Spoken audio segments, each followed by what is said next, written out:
Buenas tardes, soy Diva Yesurún, la única diva de la televisión colombiana. Bienvenidos. Hoy vamos a conocer qué sucedió con Leonardo Ramírez, actor y presentador de televisión. Muchos lo recuerdan por su paso por el programa Mucha Música de City TV y también por haber participado en el seriado Padres e Hijos. Estaba arrancando el camino de ser grande. Todo el mundo lo veía a él como una persona con una estrella. Cuando lo vimos en televisión, yo, wow, lo está logrando, y lo logró. Escandalizó a Colombia cuando en el año 2002 dijo públicamente que deseaba la eutanasia. Si hoy en día es un tema delicado de tratar, imagínense 20 años atrás, lo era aún más. El dolor físico era muy fuerte y tenía el cuerpo lleno de tumores. Tengo que seguir aquí padeciendo y no sé cuándo me voy a morir.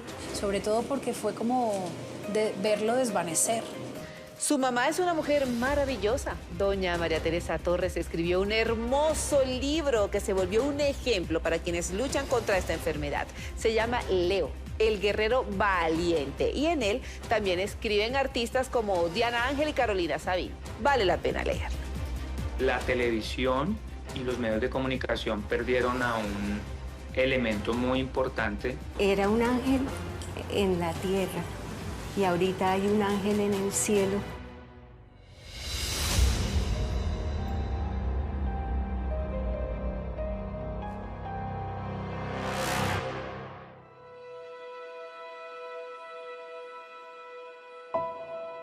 Leonardo Ramírez estaba desesperado. Llevaba 3 años combatiendo contra un agresivo cáncer y a pesar de su fuerza y valentía, no estaba logrando ganar la batalla. El ser humano tiene el riesgo de muerte desde que se une el óvulo y el espermatozoide. Pero a uno no le enseñan eso. Uno nunca tiene como uno nunca tiene la posibilidad de sentarse a pensar en que se va a morir. Hasta que te lo dice, te vas a morir.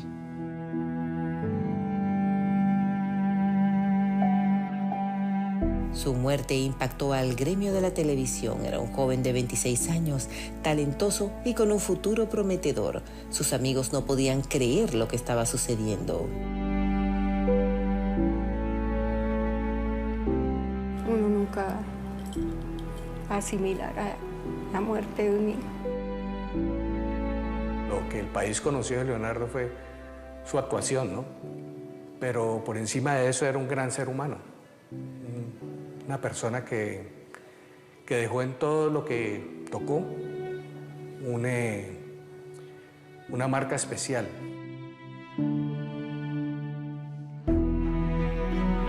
La televisión y los medios de comunicación perdieron a un elemento muy importante que lograba reflejar y comunicar un movimiento. Un luchador en todos los sentidos de la palabra. Luchó por los objetivos de su vida, por sus sueños, por lo que quería hacer en su vida profesional. Luchó con su salud,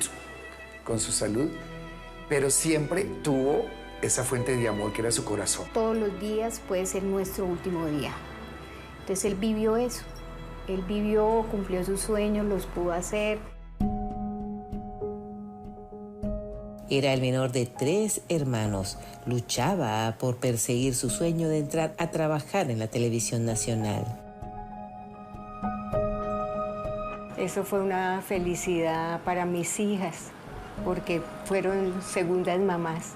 Lo adoraba, el recibimiento fue muy lindo. Una persona extrovertida que le gustaba tener amigos, o sea, yo era introvertido o sigo siendo introvertido, que soy de pocos amigos, pero Leo, mejor dicho, él se hacía amigos de todo el mundo. Siempre lo vi como un referente de aquella persona que quería hacer cosas distintas a las que hace todo el mundo en el diario vivir. En el mismo colegio, él trabajaba en la emisora del colegio, también hizo programas, hizo actuación en el colegio. Lo recuerdo todavía en esas actuaciones. El bogotano debutó como actor en la telenovela El día es hoy y poco a poco se abrió puertas en teatro y unitarios de televisión. Leo era un personaje multifacético. O sea, a él le gustaban hacer muchas cosas.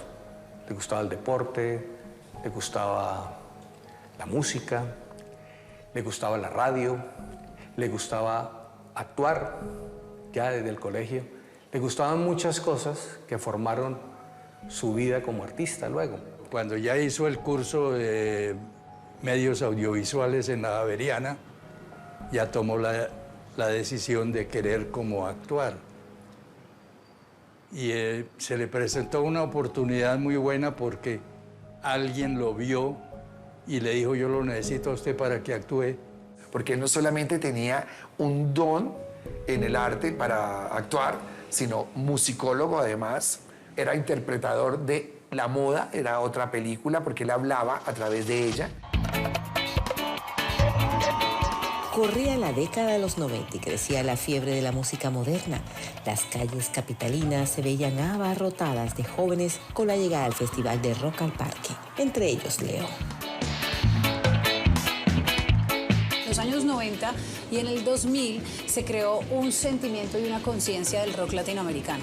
Y yo creo que el rock latinoamericano representaba a toda una generación, pero desde México, no sé, es que tenías como la Maldita Vecindad, tenías Tijuana No, tenías Café Tacuba, tenías todas estas figuras tan grandes que empezaron a generar una identidad latinoamericana. Los sonidos alternativos realmente era que en ese momento brillaban. Era el momento de las agrupaciones mexicanas tipo Café Tacuba, Caifanes, La Maldita Vecindad, La Lupita, en el pop estaba Caló, otro tipo de vainas, y el alternativo pegaba muy bien. Y Bogotá era, bueno, sigue siendo ya con menos fuerza, pero era una ciudad capital alternativa. Se gestó toda una identidad bogotana y pues se creó Rock al Parque, se crearon festivales, la Filbo cogió como mucha fuerza y el Festival de Teatro también, entonces como que Bogotá empezó a tener un carácter específico. Tenía también un amarre y un hermanamiento con todo el proceso del Rock al Parque y de todo lo que pasaba, digamos, en la escena rock and rollera de Colombia, es decir, no eran ajenos. Siendo un programa de música, no eran ajenos a la escena. Esto es al lado de una Bogotá muy violenta también, porque es cuando explotan las bombas. Entonces, era como... Hace poco que yo entrevistaba gente de esa época y decía, pero fue muy impresionante, porque pues al lado que había tanto miedo, pero increíble ver cómo igual todo el mundo se arriesgó e hizo cosas nuevas, y era un poco eso, era porque no había nada que perder. Leo pues era un tipo muy guapo, muy simpático, muy espontáneo, la verdad. Creo que siempre quiso o siempre tuvo el sueño de estar conectado con la música. Él también cantaba y le parecía muy chévere lo que hacíamos. Él era fan total de MTV, tenía algunos amigos, él siempre se movía desde antes como en el medio y tenía algunos amigos, algunos presentadores de MTV. Su contacto con la televisión y las celebridades del medio hizo que los ojos de los cazatalentos se posaran en él. Leo estaba fichado para ser uno de los próximos grandes presentadores de Bogotá. Él desde muy joven siempre se apasionó por la música, por el teatro, por siempre como, sabes que todo el mundo lo veía a él como una persona con una estrella. Él era una persona supremamente curiosa con el tema de la moda, él le gustaba siempre estar como poniéndose algo nuevo, como poniéndose unas gafas distintas. Pero esa era una faceta de él que uno veía que se le daba naturalmente. Él no representaba en su físico ninguna tendencia musical, es decir, él no se veía ni como un rasta, ni como un rapero, ni como un man. Se veía como un man, digamos que una persona que sí conocía los conciertos, la calle, los movimientos, pero no era un tipo que no te representaba, sino realmente hablaba por toda una movida alternativa. Él era muy carismático y quiero ser muy enfático en eso porque gran parte de la cualidad de presentación de Leonardo tenía que ver con el carisma. Yo creo que Leo, con su desparpajo, ¿no?, teniendo una voz importante que la gente realmente valoraba en televisión, se volvió como representaba un poco, sí, una juventud que ya existía, ¿sabes? Pero que no era vista antes. Parecía que el futuro de Leonardo sería brillante. Sin embargo, la muerte tenía otros planes. Era chévere porque era gente que apenas estaba arrancando el camino de ser grande, ¿no? Entonces a mí me da mucha emoción decir que hubo bandas que ya estaban más establecidas, que encontraron su lugar para tocar. Nosotros tenemos una sección que se llamaba El Toque y teníamos una banda 2 veces por semana en Toque, que tocaban cada uno 2 canciones. Eso era increíble, eso no pasaba en la televisión nunca. Leo siempre fue una persona muy auténtica, muy vanguardista y siento que además muy único también. Y vi en él que iba a hacer muchas cosas que mucha gente joven quiere hacer y de golpe le da miedo. Y él rompió esos miedos, ¿no? Con fortaleza, con lucha, se fue para Estados Unidos, se fue para Bogotá. Cuando lo vimos en televisión, yo, wow, lo está logrando y lo logró. Yo digo, ¿por qué ese tumor y eso tan terrible? Pero bueno, de todas maneras, el que decide es Dios. Yo soy una mujer de mucha fe y él era un ángel en la tierra y ahorita hay un ángel en el cielo, en la corte celestial de ángel. Hasta que ya el último día yo empecé a verlo que empezó a respirar muy seguido y cuando menos se acuerde, agachó la cabeza, se fue, murió. Estamos todo el tiempo como pendientes de otras cosas y de satisfacer otras necesidades que, o sea, yo en este momento siento a mí que me voy a ir y no me llevo nada.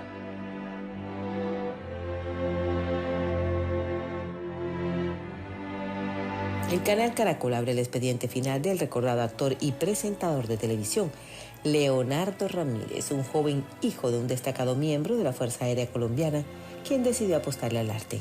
Trabajó en novelas y en producciones como Padres e Hijos, Francisco el Matemático, Perro Amor, Hombres de Honor, La Mujer en el Espejo y muchas más. Tenía una gran proyección. Era actor, él trabajaba en teatro, había hecho televisión. Entonces era pues una persona realmente muy histriónica. Creo que algo que lo marcó bastante fue Francisco el Matemático, donde de un papel, como lo dijo Yuldor, director de este programa, de un papel hizo un personaje grande. Mucha gente lo recuerda como el manager de John David. Los primeros éramos nosotros viendo el programa, ¿no? De Padres e Hijos, La Mujer en el Espejo, todo lo que él hizo. Para el 19 de marzo de 1999, la casa editorial El Tiempo presentó oficialmente su nuevo canal de televisión llamado City TV. Leonardo fue el presentador de este evento de gala. Todos quedaron encantados con su talento y una semana más tarde, Colombia lo conoció como el presentador del novedoso programa Mucha Música. Eso ya era un paso muy importante en su vida profesional, porque ya inaugurar un canal, el canal del Tiempo, que después fue el canal de City TV, y luego lo nombraron presentador oficial, presentador musical de City TV. Eso para mí era extraordinario. Se inauguraba City TV, que era un canal que sacaba El Tiempo y que, con todo respeto lo digo, afortunadamente los del Tiempo no sabían mucho de televisión, entonces nos dejaban hacer un poco lo que queríamos. Y estaba orientado como a un público joven y nos dieron el programa de música en donde se unió un montón de gente talentosísima. En esa época Match Music era muy lejano, de hecho, era una franquicia canadiense. Y nosotros, que siempre hemos estado muy pegados a Estados Unidos, evidentemente teníamos una relación muy estrecha con MTV. Y Leo fue como ese personaje que en cierta medida rompió con muchísimas cosas. Que llegó como con una apuesta de imagen innovadora y tal. Entonces, en una presentación convencional, Leo no cabría, no habría cabido.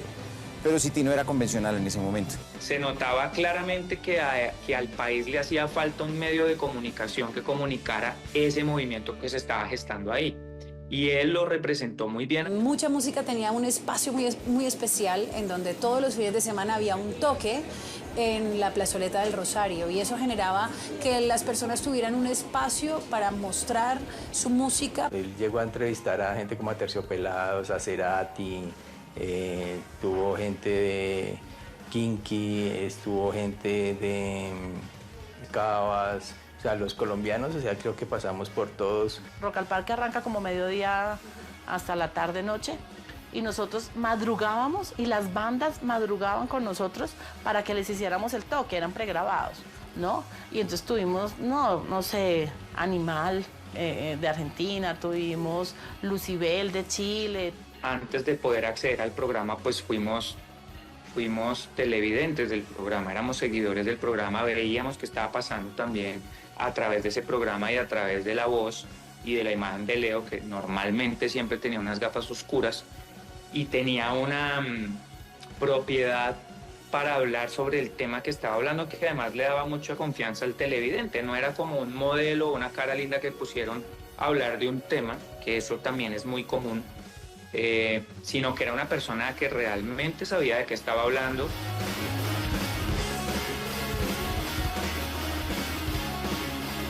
Leo era suficientemente ecléctico y en él se reunían muchas cosas como para poder ser un pez en el agua en eso, ¿sabes? Leo se pintaba los ojos de negro y esto era una cosa absolutamente innovadora en aquel momento.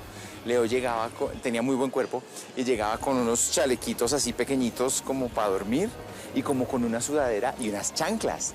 Y eso, yo recuerdo que en ese momento ni siquiera estábamos en el edificio de la Jiménez, sino en un edificio del Tiempo de la 26 al frente de la planta.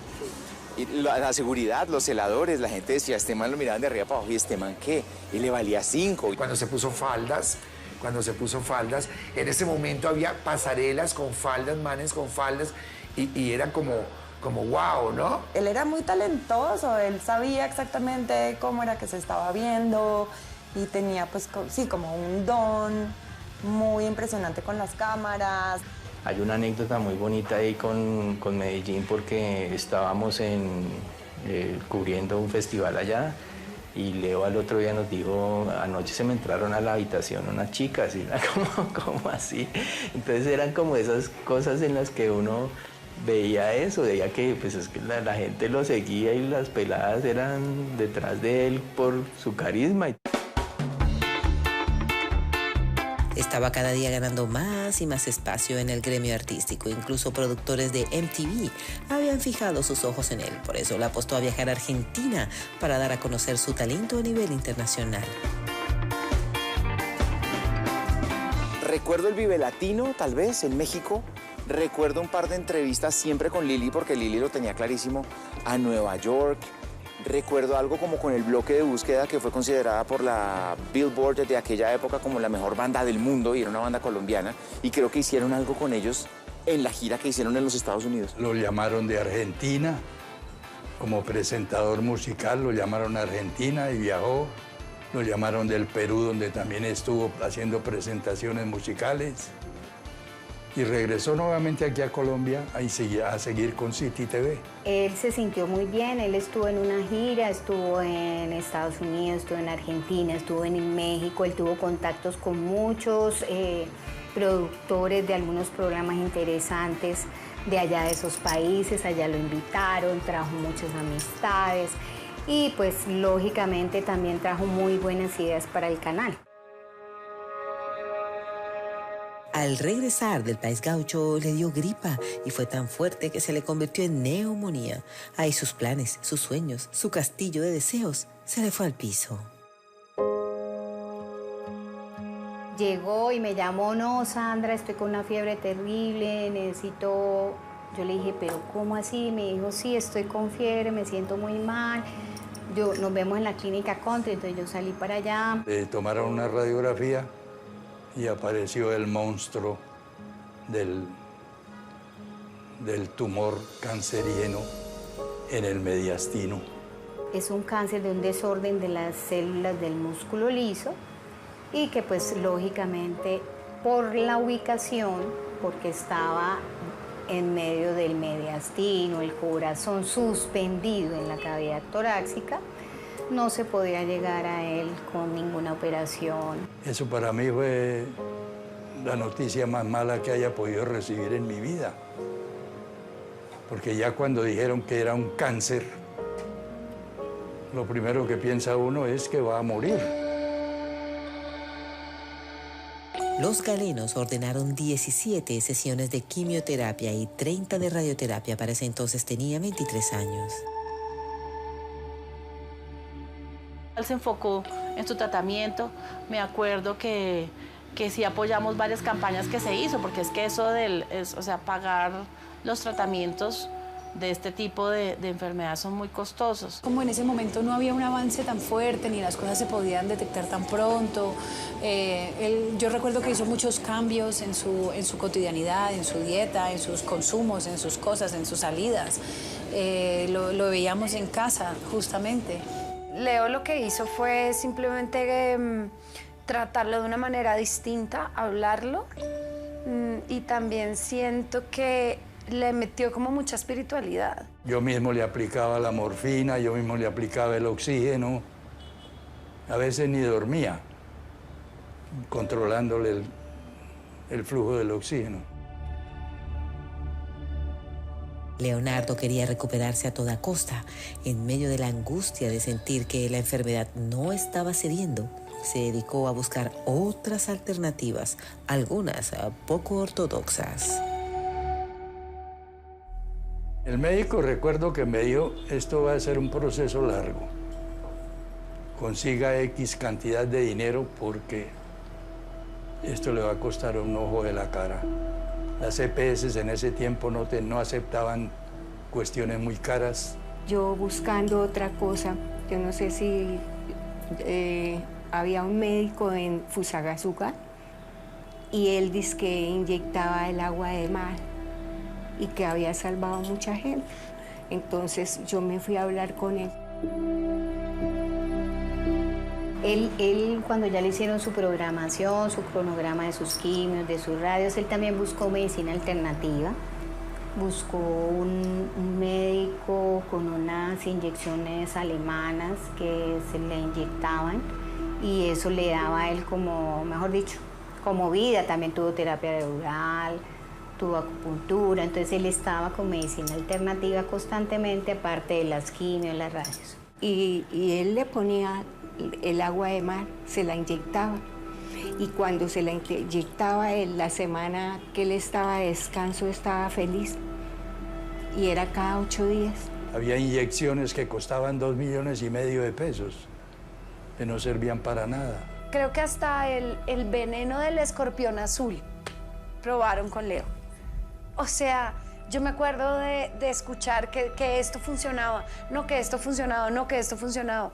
Y hasta estafas, como creo que fue el veneno del escorpión azul, que lo trajeron de no sé dónde y costaba un montón de dinero, pero era tal la fe y la esperanza de creer que se podía salvar que cayeron en ese engaño. De pronto él quería, no sé, él pensaba que ya la parte médica ya había hecho lo que se pudo, entonces de pronto la parte divina o la parte religiosa podía ayudarlo y esperar lo que todo el mundo quiere, un milagro. Pero él siempre tuvo el ánimo arriba y siempre quiso como siempre estar como con una sonrisa y que lo recordaran así. Un hijo es lo más lindo y sagrado que la vida nos presta, ¿no? Pero uno no sabe, fue muy pronto cuando se fue.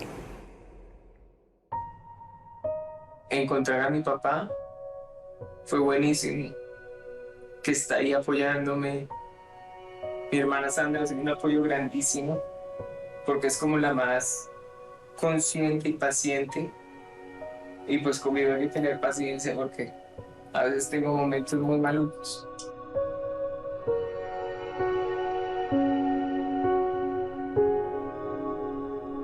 El equipo periodístico de Expediente Final está llevando hasta sus hogares los detalles de cómo murió el presentador de televisión Leonardo Ramírez, quien era el conductor del programa Mucha Música de City TV. Él emprendió una dura batalla en contra del cáncer de tórax. Yo pienso que Leo vino a una misión a este mundo y la logró. Esa misión que le puso Dios y la vida la logró, que fue dar la mano, ayudar, amar. Que se haya apagado una vida de alguien tan talentoso de una manera tan inesperada, o al menos para mí tan inesperada, y tan joven, pues eso fue muy doloroso. Uno cree que la vida tiene que ser muy larga para uno hacer muchas cosas, y pues tal vez no, como que Leo también de alguna manera, pues en ese momentico Leo era un pelado, pero era una persona gigante que ya había hecho intensamente muchas cosas y que ya significaba mucho para mucha gente. Combatir el cáncer fue complejo. Se vio forzado a salir del programa en el que trabajaba y se dedicó a luchar para salvar su vida. Obviamente nos cayó como un balde frío muy, muy duro y fue muy doloroso. Recuerdo que estaba muy delgado y ya no tenía su pelito, y tenía unos gorros fantásticos. Y sí, y la verdad es que él siempre tenía una actitud muy positiva frente a su proceso. De ahí para adelante vino gente muy talentosa a ser presentador y presentadoras del programa, pero yo siempre sentía que nadie daba la talla que tenía él. En ese momento, inclusive, Leonardo MTV lo llamó. Ya le habían hecho casting y todo. Si Leonardo se hubiera levantado de este cáncer, él estaría en ese momento. Yo creería que todavía seguiría en MTV Latino. El tumor inicialmente era de 9 centímetros. Gracias al tratamiento logró disminuir el tamaño y los médicos determinaron que todo estaba bajo control. La felicidad le duró poco. Estuve en unos momentos en que ya parecía que todo pasó. Y fue un momentos donde compartió mucha gratitud y muchísima felicidad a todos. Pero a él no le importó, él siguió con su carrera, con su sueño. La muestra es que él hace Cyrano de Bergerac, estreno en el Teatro Colón con Juan Pablo Chuc. Él quería entrar en el teatro y el teatro y el teatro, y yo ahora sí voy a poder viajar con los franceses, me voy a ir de recorrido, qué maravilla, no sé qué más, pero bueno, entonces eso es porque pues él amaba mucho el teatro. Después de que lo vivió, pensó que era el mejor proyecto para él. Su amor por el arte lo impulsaba a no dejarse vencer. Trabajó en 2 obras de teatro y una película llamada El Rey de los Cielos. De manera paralela, visitaba el pabellón de oncología del Hospital San Ignacio tratando de llevar sonrisas a quienes luchaban contra su misma enfermedad. Él, en medio de su enfermedad, se encontraba con bastantes niños cuando él iba a los tratamientos de bajos recursos. Entonces, no tenían después de la quimio cómo desayunar, y él le decía a la mamá, mamá, démosle eso que traes para mí, ahora vamos y compramos. Él en medio de esa maluquera y todo, y él pensaba en el otro. Que él hacía algo que era estar vinculado a esto de doctora clown, que era ir a los hospitales a hacer terapia de risa con las personas que estaban diagnosticadas de cáncer, sobre todo niños. Al poco tiempo llegó la recaída. El cáncer hizo metástasis en la parte ósea inicialmente y también afectó otros órganos. Y el doctor salió y me dijo, no hay nada que hacer, es metástasis, tiene metástasis en el páncreas. Está en la cola y en la cabeza del páncreas. Entonces no podemos sacarlo porque está pegado.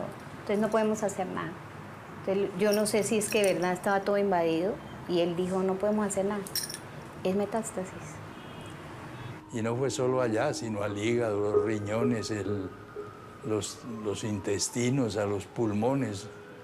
Ya, cuando yo vi todos esos resultados, ya acepté que muy pronto él seguramente moriría.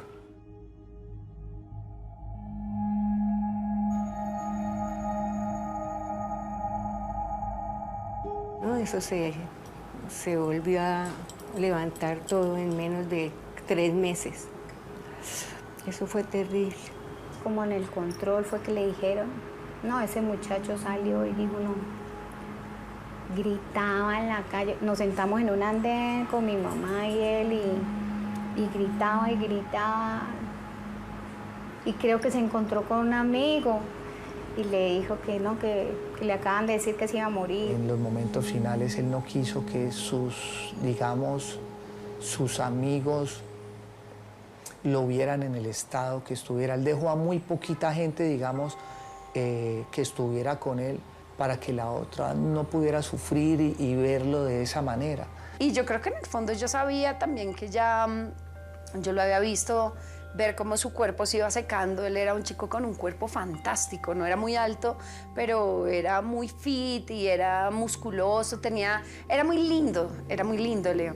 Y ya yo lo veía como muy, cómo se fue secando, ¿no? Y cómo se fue adelgazando.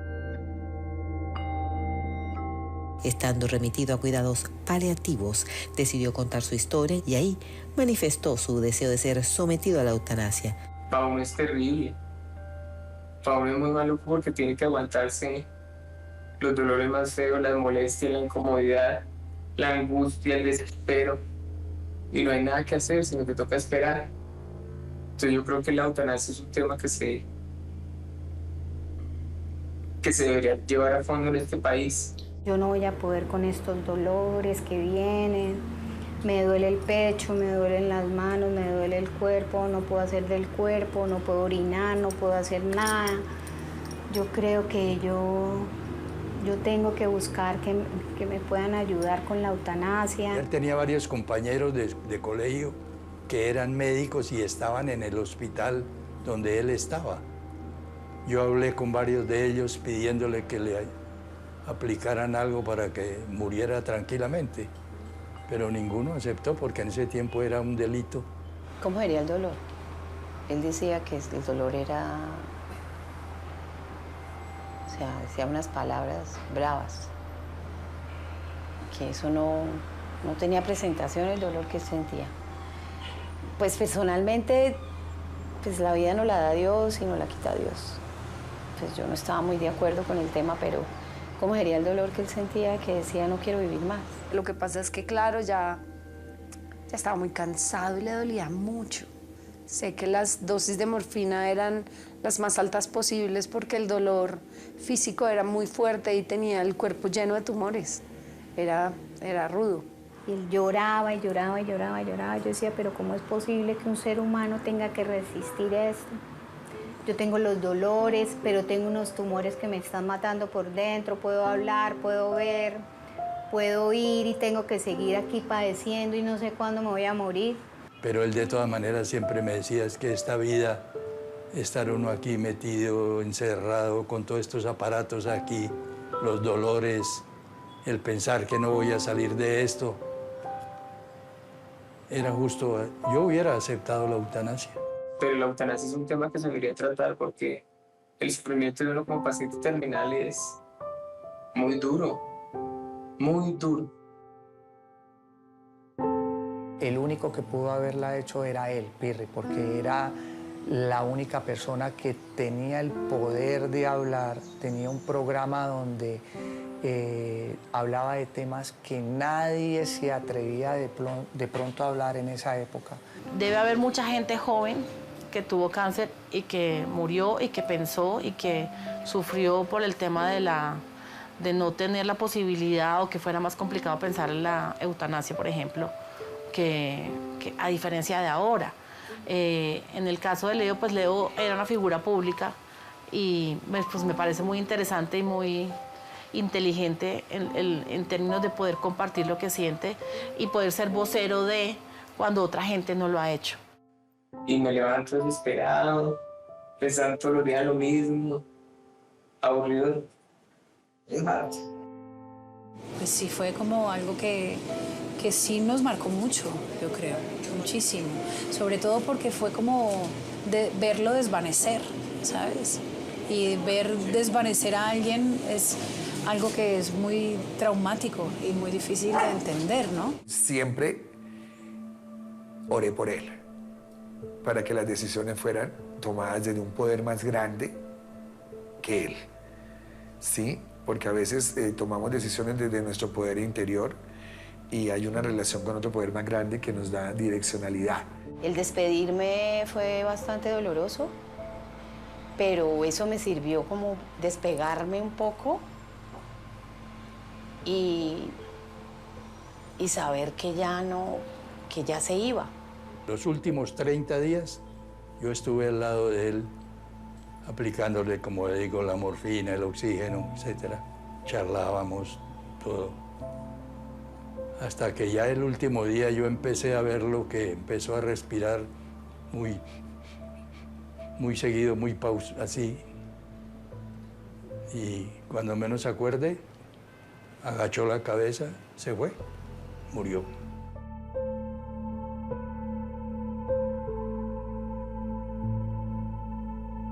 Leo murió el 22 de enero de 2003 en los brazos de su mamá María Teresa Torres, en su casa en Bogotá. Un hijo es lo más lindo y sagrado que la vida nos presta, ¿no? Pero uno no sabe, fue muy pronto cuando se fue. Cuando tienes 20 años o 19 años es inadmisible que eso le pase a un colega tuyo. No estás preparado para la muerte, no estás preparado para la ausencia, no estás, o sea, te parece que es una injusticia. Era duro porque pues yo estaba muy chiquita, yo tenía 20 y algo y yo no sabía muy bien qué era perder un amigo. No me había tocado que se muriera un amigo mío, no me había tocado tan de cerca. Y por un cáncer que era como una enfermedad, eso parecía como una maldición el cáncer, ¿no? Su último deseo fue que se esparcieran sus cenizas en el Parque Simón Bolívar de Bogotá, justo donde tantas veces disfrutó de Rock al Parque como presentador y en otros momentos como seguidor de la música. Y allí se hizo un ritual el 23, creo que es los 23 de marzo, que es el Día del Agua. Se hizo el ritual y se enterraron las cenizas que allí están en una palma de cera. Un luto también en la gente que hacía parte de los medios de comunicación, de ese tipo de medios de comunicación y de esa escena naciente también, como que hubo un dolor generalizado, hubo varios especiales sobre él. En City lo homenajearon mucho, nosotros estuvimos invitados por supuesto a participar en varios actos en donde se le honró. Mirando en retrospectiva toda la vida de Leo, me encanta que hoy en día se esté pensando en recordarlo de esta manera, con este especial, pues porque la vida no puede pasar en vano. Recuerdo que yo admiraba mucho su arrojo, su tranquilidad, su frescura. Y con los años tal vez pude adaptar algo de eso también a mi forma de trabajar. Fue una persona muy auténtica. Él era un chico que, por supuesto, tenía una gran virtud que era este carisma arrollador, pero su autenticidad frente a lo que hacía, lo que le gustaba, lo que quería hacer, lo que quería imponer, me parece que eso sí crea en uno pues un amor propio que pues no hay que nunca perder de vista. Yo pienso que él me enseñó a mí a ser feliz sin importar el tiempo de vida. Porque muchos podemos durar 100 años sin ser felices. Y él lo logró en poco tiempo. Su familia ha trabajado mucho para que su recuerdo no muera. Su mamá escribió un libro cargado de amor, esperanza y propósito llamado Leo, el guerrero valiente. Sus amigos lo recuerdan por su lindo corazón y su pasión por la vida.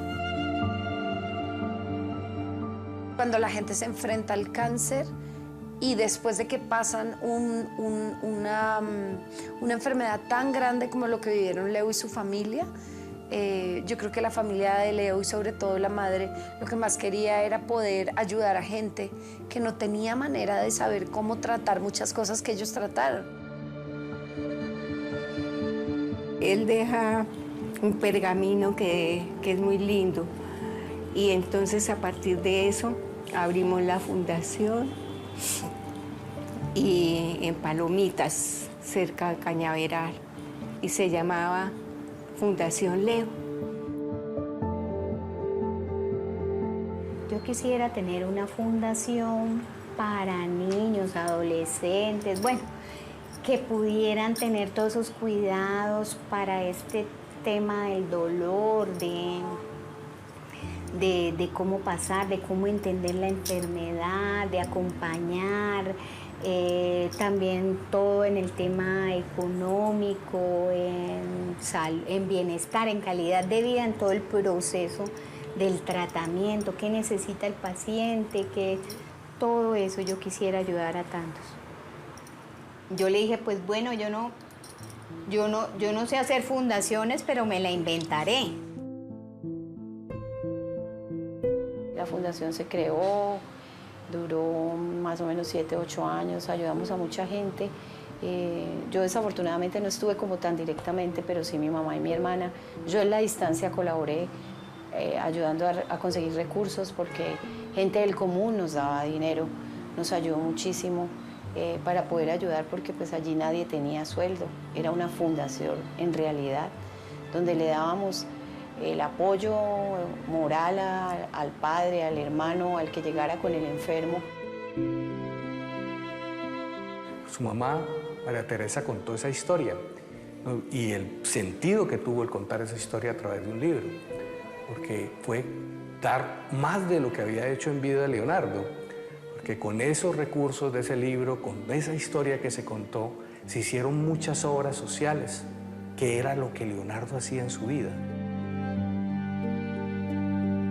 Y nos decidimos a escribir un libro que se llamó Leo, el guerrero valiente, donde yo escribo la parte de la infancia hasta la adolescencia y de la adolescencia a su muerte, ya la adultez, mi mamá y mi hermana, donde pues se cuentan todo lo que pasó después de su enfermedad y todos los personajes que nos acompañaron, y todo fueron detalles. El mover también el corazón de las personas para que entendieran el proceso realmente desde la familia, cómo el cáncer no es algo que afecta solamente a una persona, sino todo el entorno, ¿sí? Y cómo entenderlo y cómo superarlo, porque muchas personas que han leído el libro y que he logrado tener contacto con ellos me han dicho, mira, esto me sirvió a mí, que también tuve cáncer, ¿sí? Y es un ejemplo de vida para poder contarlo y utilizar ese libro como una forma de entender la enfermedad de manera distinta.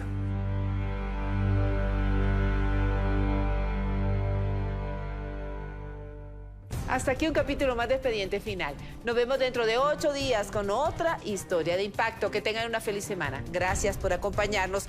Por supuesto, recuerden seguirnos en nuestras redes sociales. Estamos como @expedientefinal en Instagram y también nos encuentran así en Facebook. Por supuesto, pueden disfrutar de este y todos nuestros capítulos en YouTube y en nuestra plataforma de DTube.